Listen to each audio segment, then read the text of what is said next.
Hello and welcome everyone. We'll just give folks like about 30 seconds to make sure audio is connected. We just have a few actually Thank you, updates Mom. to share today.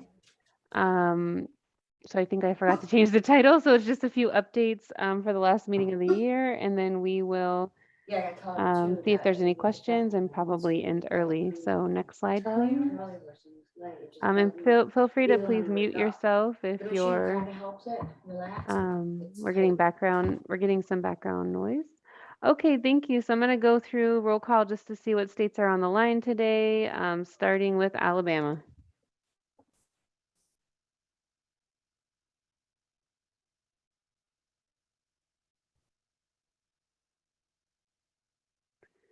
Anyone on from Alabama? Maybe not yet. I know, so I can tell some folks are still connecting to audio, but I'll just move on. Florida, anyone on from Florida?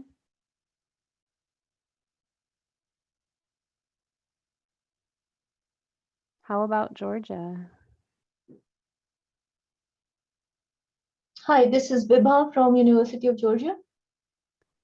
Hi. This is John Sunley from University of Georgia too. Hello. Hi, this is Anais from Health Empowers in Georgia. Hey, Amy and Chris from Health Empowers as well. All right, hello. Hello. All right, what about Kentucky?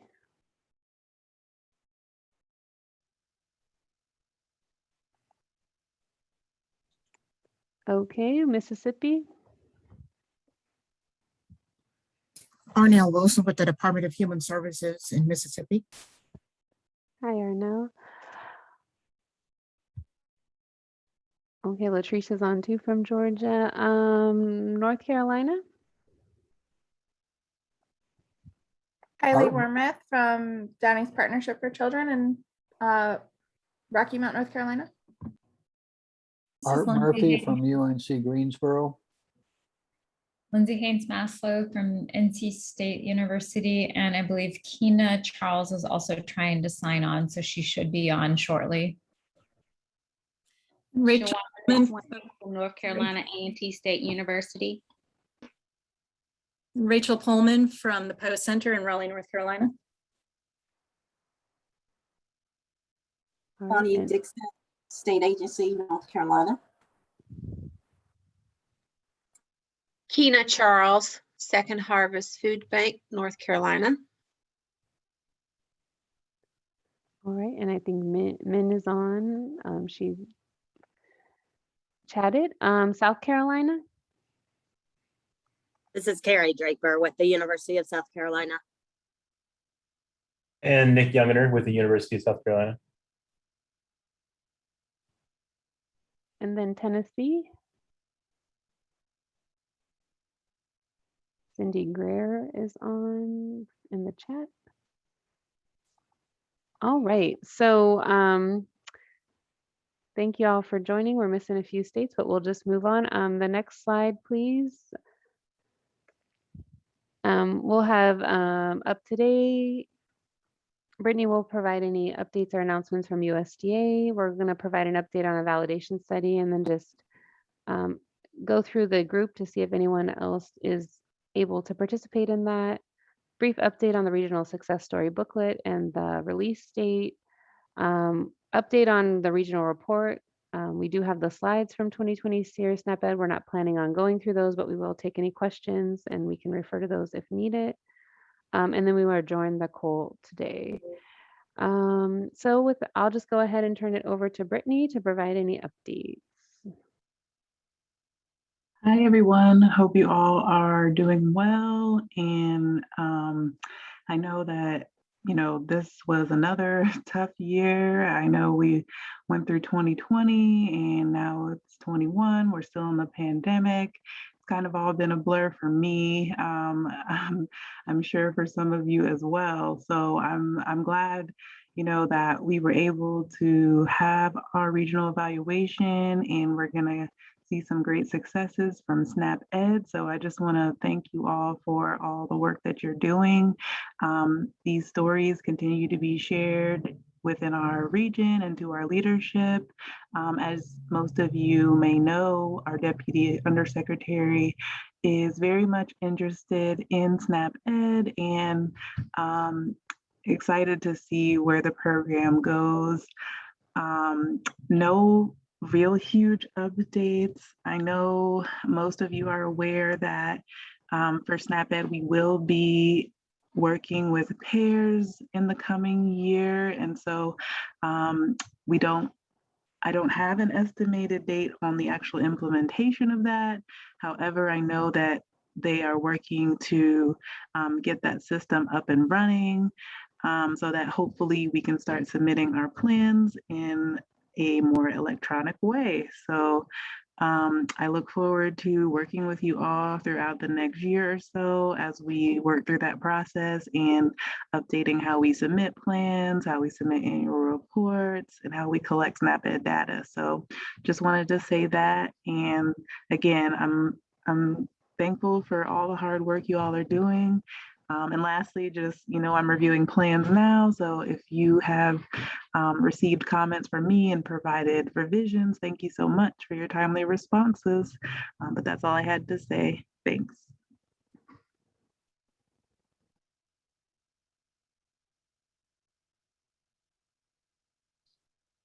All right, thank you, Brittany. So we'll go on to the next slide.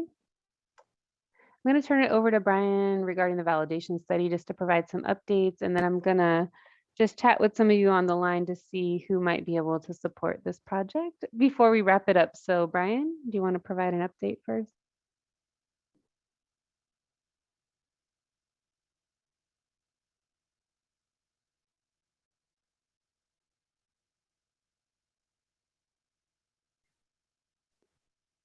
Brian, you might be muted because we can't hear you. Yep. Gosh. Okay. So thank you. There's not much of an update. We still only have 54 completed pre-post surveys.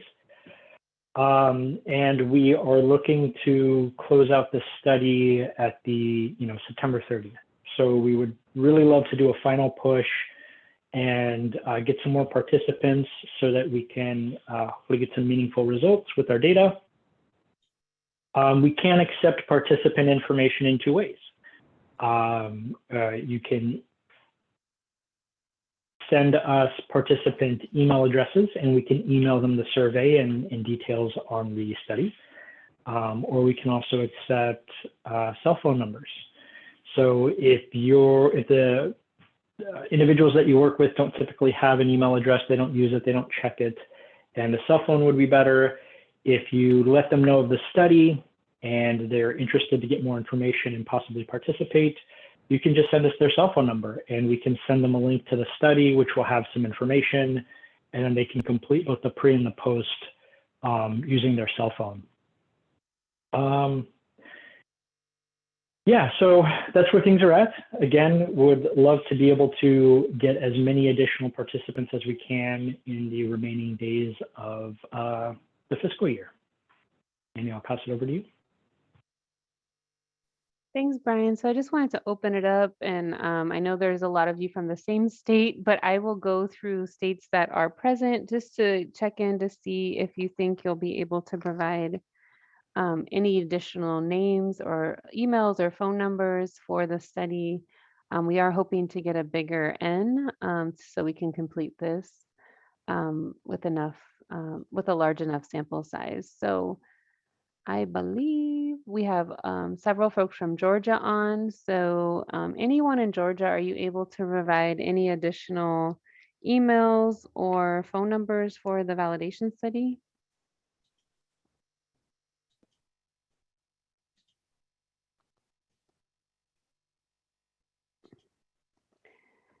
And there is a note. Yes, do we send those directly to Brian? Yes, you can send them directly to Brian, and then we can go ahead and contact the participants and to ensure they get the link to the survey, and we'll do the follow-up with them. And then we are sending them a gift card following their participation, so they are getting compensated for their time and potential expenses.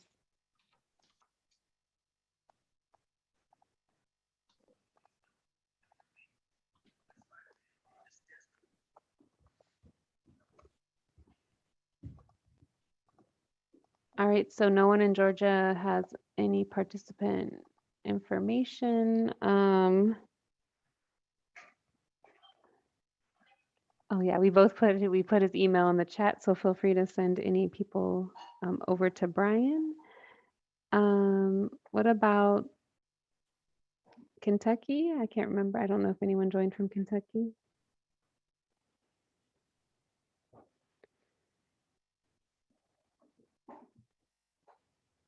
Mississippi, do you have any participant information that we might be able to send the survey to?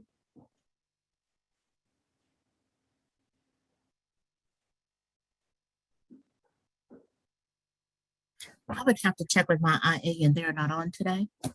Okay. And once I do that, I can have them send the information to Brian. Great, thank you, Arno. It can be emails or cell phone numbers. We can contact them either way. Okay. Thank you. What about North Carolina? Again, I know there's several IAs on, but any questions or comments on possibly being able to provide participant additional? I know some of you have shared some, so are there any additional emails or phone numbers that can be shared for the study? And there is a question in the chat about the requirements. Really, they just need to be SNAP-Ed eligible and 18 years or older to participate. So. And then also, ideally, they would not be currently in a direct ed program, just because it's a similar survey that, you know, to what they're already doing. But that's just an ideal. If they're in it, that's fine. It's not going to affect anything.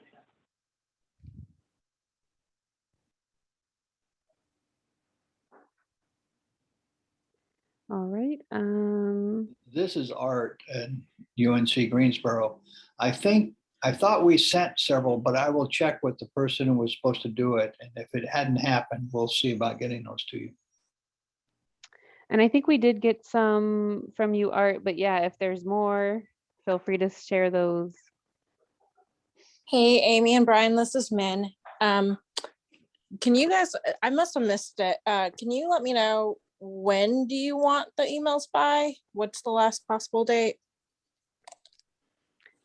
We're hoping ASAP, but you know, hopefully if you can get them into us by the end of this month, September 30th, we're still willing to contact them into October, but we do need to wrap up this study as we know it's not continuing into the next fiscal year. So as soon as possible, but if we can get them by the end of this month, we will go ahead and contact them and try to be able to include them in the data.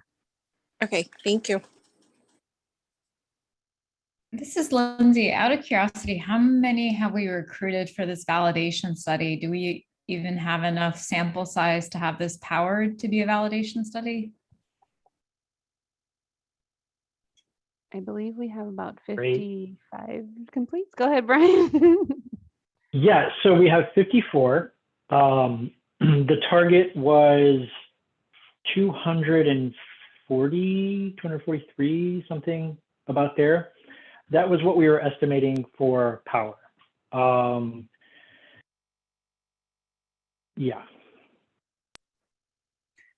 Okay, so even in if we all try, we may or may not get up to close to powered. Okay. So here's like, whatever we get, we will potentially still analyze and see what we end up with.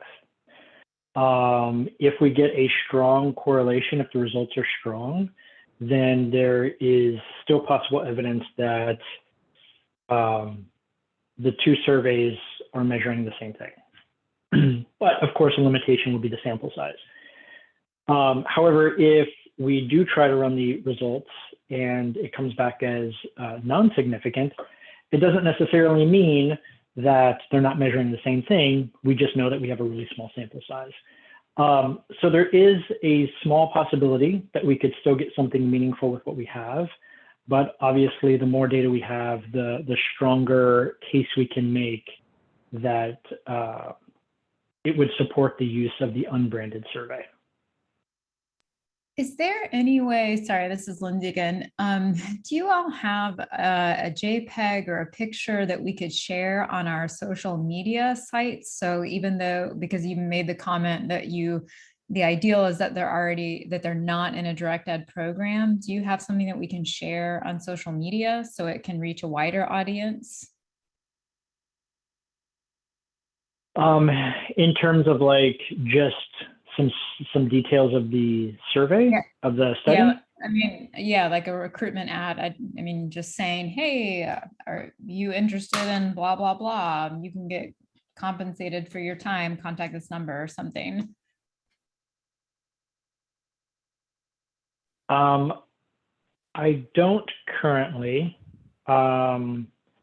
And I'm trying to think of how, because we didn't identify that as a strategy for our IRB, and I'm not sure if that matters. I will have to look into that to see if we could possibly recruit that way. We couldn't identify that they would be reimbursed or that they would be compensated. I think that's an FNS requirement, but we could say that there's a study to help improve materials. Would you be willing to participate? And we might need a screener to make sure they qualify as well. So yeah, I was about to ask about that.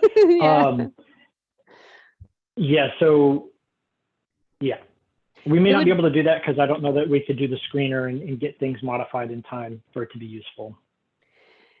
Yeah, and probably we wouldn't want it to go out on an open social media anyway. Maybe if you guys do have closed groups, that could be an option, but I don't think we want it to be that that wide. But I know we are, we do need additional, but if all of you could come up with about 10 names, that would get us a lot closer to our goal. So just something to think about. If you do have contact information of participants or past participants. I think I'll just, South Carolina, do you think you have your eyes have any contact information that might be able to be used? We don't have contact information like that. Okay. My agency. And then Tennessee.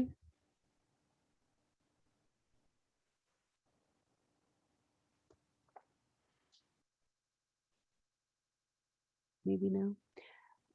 So we just, so they emailed their IA and they'll check out. All right, perfect. Thank you. So yeah, we'll just wanted to kind of go around to see if there's an opportunity to get more names or more people enrolled since we have a tight window. So feel free to email Brian names or if you have additional questions. And like I said, we will accept anything through the end of the month and try to get them through the study.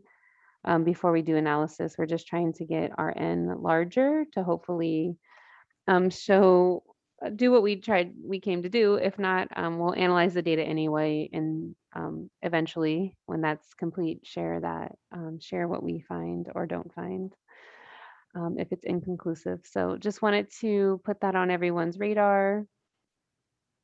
Oh, and they also asked if they could send the survey out on our behalf. Brian, is that a possibility as well? No, unfortunately not. The way that we have it randomized and set up, we don't have it set up for that, unfortunately. So yeah, we would have to send it out, but you could, let your people know that they would be expecting to receive an email from us, etc. So yeah, if you have more questions, feel free to reach out after the call as well.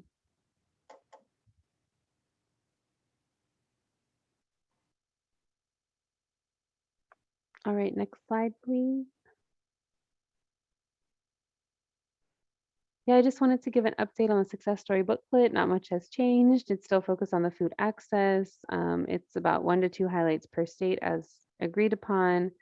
We're looking to think that the final version will be out by mid-October. It will be designed for decision makers to highlight the effectiveness of SNAP Ed. We will do some promotion released via social media and newsletters with CWN and PHI. And we will send that all out to this group and this listserv, etc. So look for that coming about mid-October. Again, all authors have been contacted and some of the regional data will be included in the beginning just to paint the regional picture, and then we'll go into highlighting some successes in each state alphabetically. And then also, I know my next slide is the thank you slide, but I did know that we shared this 2020 SEER evaluation results at the last meeting. And just wondering, we are planning to have that report sent into Brittany this week. So then Ciro will review it and sign off on it. And then I think the distribution will go to the 8 state agencies, and then they can distribute it to their implementing agencies. So the full report will be coming out, I would say, again, probably publicly released sometime in October to all of the implementing agencies, but we'll be going over to SEER office this week. And the report is just basically based on the slides that we have shared. And then we do have going back to the last slide, I think it's just a thank you slide. If you needed anything there. So just wanted to open it up for any questions or comments related to the last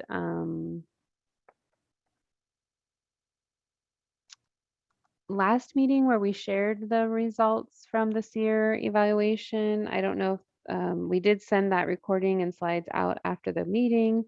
So just checking to see if there was any follow-up questions you all had. Otherwise, you will again, probably receive the report sometime in the next month or so.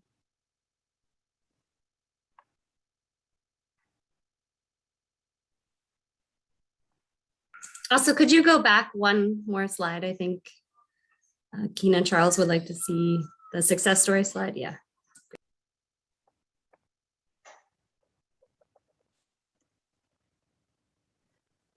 Thank you. This is Carrie. I did want to say something just about the report and everything, but I know that Amy and Jamie had emailed you all after I kind of processed the information you all had shared last time.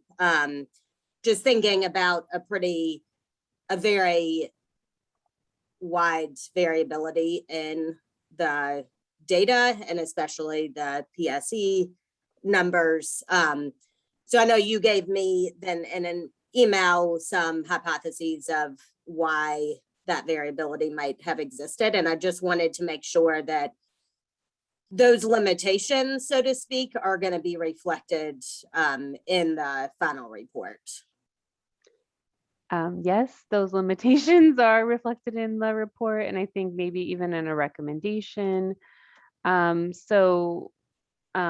As we noted to Carrie kind of followed up with us after our last call, noting some differences across projects and like number of PSCs.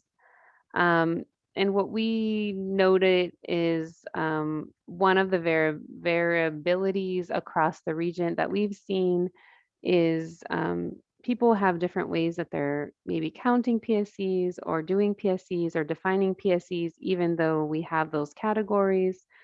So we do note that we provide some general guidelines, but we know each state might have different systems in place where they're counting PSCs.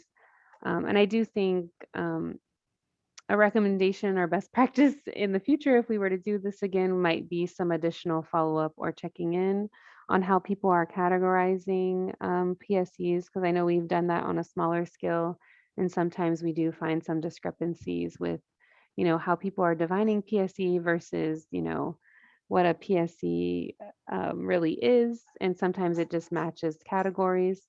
So there is some variability in potentially how people have measured PSCs within their own program and or state. So that will be noted in the report, Carrie. Okay, excellent. Thank you.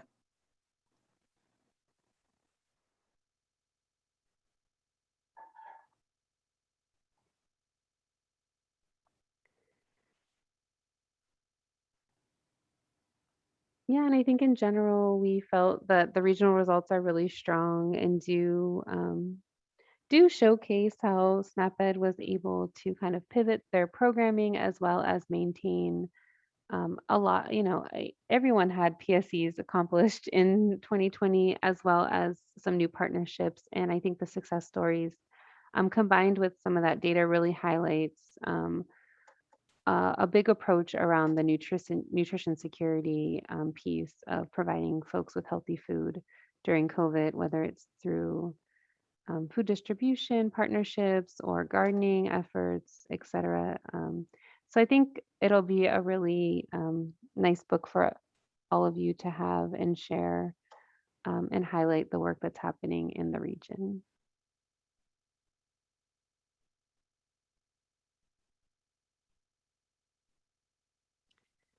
All right, so unless there's any additional questions for us today, I think that's all we had planned to share with you all. So we'll pause for a moment before we end the call.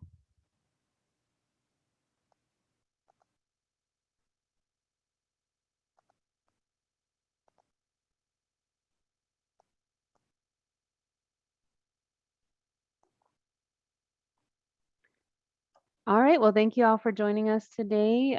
We will be in contact with some of these pieces, and I do know we will have updates on some of the work happening in 2022 at a later date. So thank you all for joining, and we'll be in touch in the future. Have a great rest of your day.